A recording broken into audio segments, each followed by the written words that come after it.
Hi guys, I have a lot of explaining to do. Super sorry. It's been like a really long time since my last upload I did, and I can explain. So the past week and a half, 2 weeks-ish, school's been kicking my butt. It was midterms, so I really had to buckle down and study my butt off. Now that's kind of done. I kind of have another few weeks again back to myself, where I don't really have to cram and do hardcore studying, so I can get some videos out for you guys. I got some stuff I kind of want to install. Again, I'm not a professional, but it's okay. I mean, that's the beauty of being a car enthusiast, right? Not everyone is an expert. You learn as you go, and you learn from your mistakes. So I'm not trying to front. I don't know everything about my car, but the fun part about, you know, owning a car like this is you gotta do a lot of mods and stuff. And the even better part of it is that most of the mods I want to do myself. So I got some stuff here I want to show you guys real quick. Pretty sure you guys know what this is.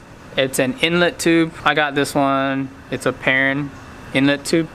Got it from a guy off of the forums. Pretty cheap, like 70 bucks. Kind of helps me get rid of the sound generator tube. Looks kind of funky in the engine bay. And also supposedly supposed to improve airflow to the intake manifold. So I also got a rear cam plate. I really got to invest in a tripod. It's like so hard to get the right angles and stuff, but here it is. It's a rear cam plate.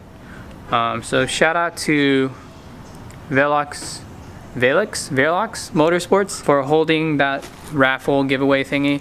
They had it on their Instagram, where you just have to put a hashtag, you had to repost one of their photos, and then they would like basically choose at random. And I think you could have entered more than one time. So if you posted, you know, of their photo more than once, basically every time you posted the photo, you increase your odds of winning, right? Funny thing is, I didn't know that part. I guess I didn't read the entire thing, so I only posted it once. And then when they showed the result on the Instagram account, it was pretty funny because the very first name that was chosen was me. It was fate. Not but really though. Shout out to them for doing that. This is a pretty cool piece. I mean, it looks really cool. I don't know if it really does anything functionally, but it looks cool and seems pretty solid. So we put that in today. So basically, I'm gonna be putting the inlet hose and the rear cam thing in today. Let's get to it. All right, so here is the stock tube that I want to remove. It looks kind of janky. Yeah, you guys can kind of see like the ribs here. It kind of restricts the airflow, apparently. This wacky looking sound tube generator thing. I'm removing that stuff. So it's kind of gonna clean up the engine bay. It's gonna look a little neater. So I'm assuming that we just have to loosen this one, and loosen this bolt. And then there's a clamp, kind of loosen that, and I think it should just be able to pull off straight. At least I hope I'm right.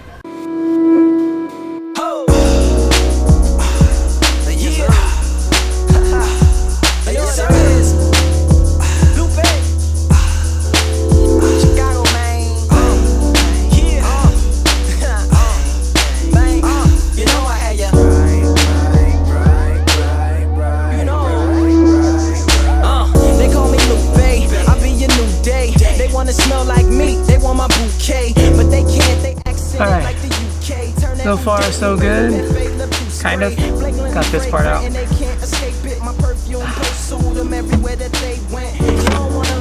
I managed to get most of it out, at least the inlet tube is off, but like an idiot I forgot to unbolt this screw right here, this screw right here guys, so I can't really take out the sound tube, so I'm gonna do that really quick.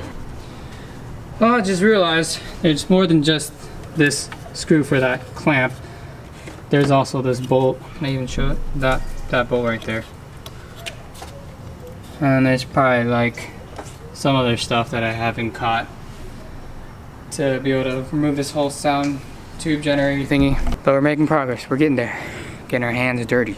Okay, so for that bolt, it's a 10mm. Haha. There's one more back here that I did not see. Fail. Now I gotta figure out where this tube is connected to, and then I can just remove it. I think it's right. Oh, it's all the way in here. So after fiddling around with it for a few minutes, I just unplugged the actual sound tube generator, like the little thing that connects to it, where the, yeah, whatever it's called, I don't even know. Yeah, I removed that. It's just like, it just kind of goes into this hole back here. It's kind of hard to show you guys. My back hurts. It's stuck again.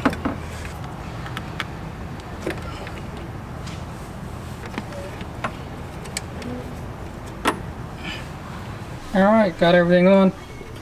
Looks pretty good. Now onto the rear cam plate. Show you guys where that's at. But it literally is right where we were working at earlier. That little plate right here, that thing, that's the rear cam plate. So there's 3 bolts. I remove it and I just replace the one that I got from Velox Motorsports.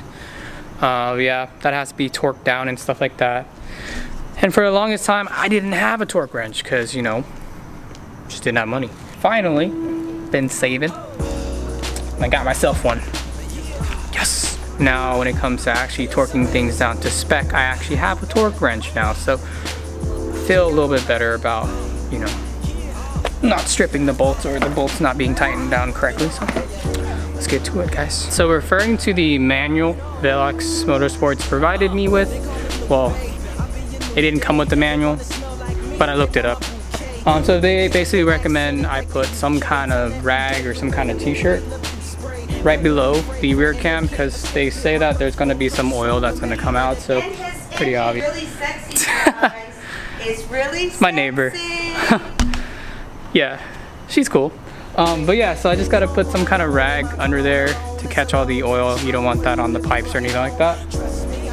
And they recommend also to clean off any of the residue that is left behind when you remove the OEM cam plate, because there's supposed to be some kind of sealant or something like that, I don't know. So they recommend to make sure that the surface is smooth, and then once I put on the aftermarket one, I torque it down to spec.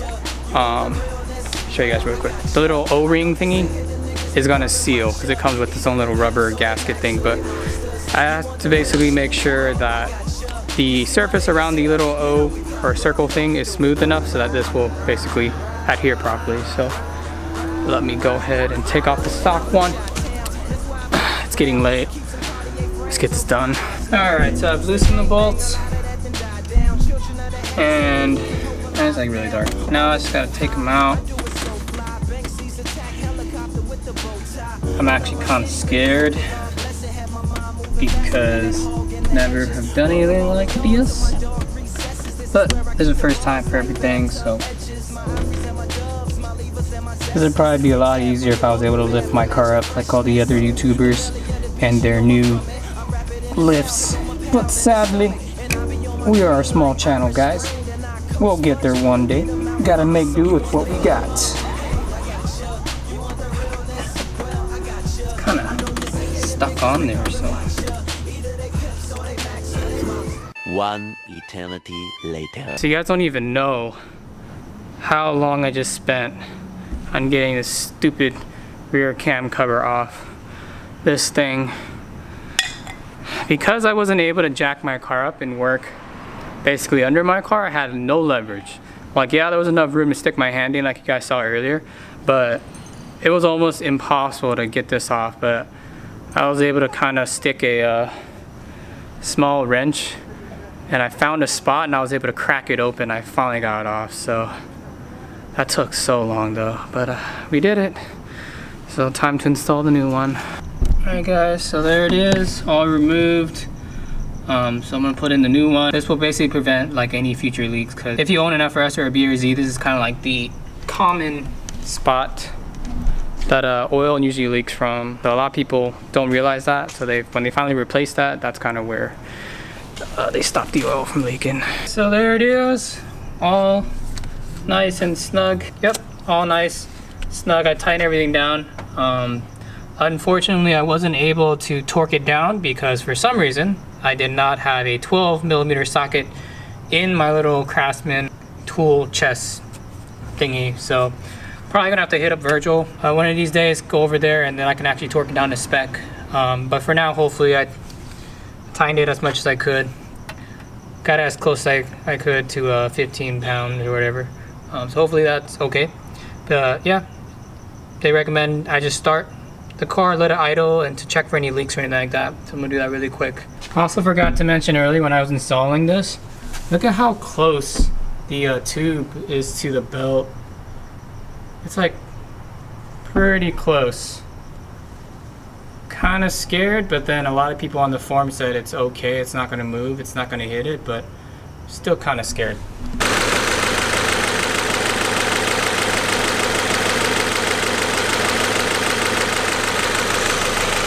Alright guys, so I'm finally all done installing the inlet tube and the rear cam cover. I just want to show you guys really quick how it looks like. I know it's kind of dark, I'm sorry. Here you go, here's how it looks. Inlet tube's in, the engine bay looks a lot cleaner, less cluttered. And then little cam cover thingy down there, looks kind of cool. Yeah, I'm done after struggling for hours. Hey guys, I just got home from hanging out with my escape room coworkers, and we actually just did another escape room. I feel like we've been doing so many escape rooms lately, but yeah, fun. But yeah, so I came home and I totally forgot to actually film an outro for this video, so that's why I'm here. So I actually popped the hood to check if there was any leaks from the rear cam cover thingy that I installed today, and no, nothing. So far so good. The belt actually hasn't hit the inlet tube either, so far so good. I guess I'm just being paranoid. Overall, the installs for both items, like technically speaking, it's really easy. The only reason why it took me like a lot longer, I guess, to do is because of not being able to get leverage so I can pop off the OEM cam cover. Because I don't know if you guys remember in the clips I was trying to show you guys, there's a lot of room like up top to work with. So taking off the bolts and whatever, no problem at all, right? But actually trying to wedge something in there so you can actually get at the correct angle to pry it off, it was like impossible to do, because I was kind of researching and stuff like how other people have done it, and they basically would jack their car up and do it from, you know, under it. So, you know, that way you have more room and you can just pop it off that way. But yeah, some maintenance guy from my apartment complex actually rode through, and he basically told me like, you're not allowed to work on your car in your parking spot.